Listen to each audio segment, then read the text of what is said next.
Welcome back. A new report finds there's been a rise in anti-Semitic incidents in Virginia. This year alone, there have been nearly 350 reports, and unfortunately, it's a trend we are seeing across the country. Let's talk about it with the former president of the Institute for the Study of Global Anti-Semitism and Policy. He's Harley Lippman here on Fox 5. Harley, thanks for joining us. Well, thank you for inviting me, Jim. It is an unfortunate thing that we have to report here, but we have been seeing these incidents on the rise once again. And I guess the question that a lot of people have is why? You know, it's a great question, and even Jews are scratching their head, wondering what's going on now. But it's an age-old phenomenon. It comes from jealousy. There's this perception that Jews work and coordinate with each other to help each other. I only wish that was true. It's really not.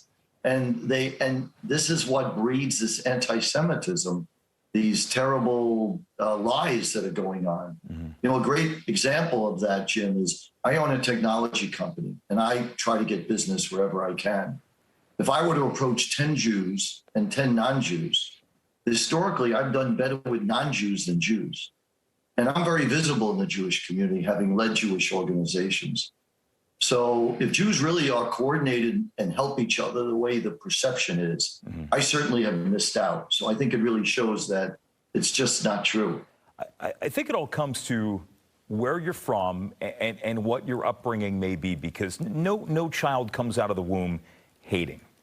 And yet somewhere along the line, whether it's racism, whether it's anti-Semitism, these are things that some kids, not all kids, but some kids absorb in their surroundings here. So where do you start the education?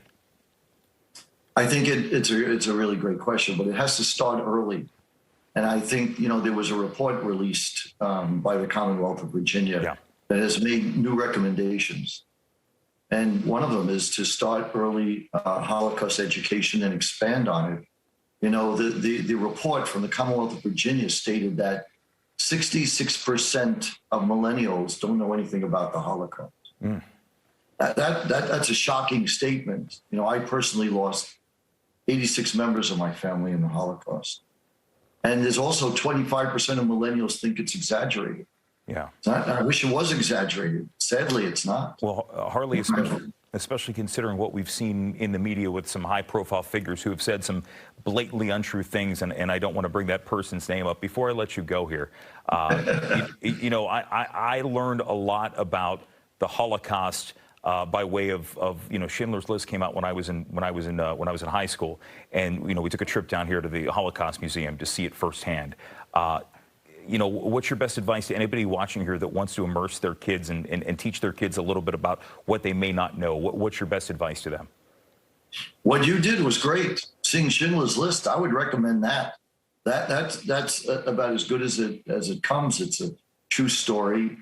It's horrible and shows the evil of anti-Semitism. How, you know, the 6 million Jews, they made their skin into soap and lampshades. Yeah, they weren't even fit to live. And I think if they see things like Schindler's List or other movies about the Holocaust, read about it, I think it will help. Yeah. They have to start young and early to understand that hatred is Jews are the canary in the coal mine as to what a healthy or unhealthy society they're operating in. Harley, so there's something unhealthy going on. Harley Lippman, thanks for the perspective on this tonight. We appreciate it. Thank you.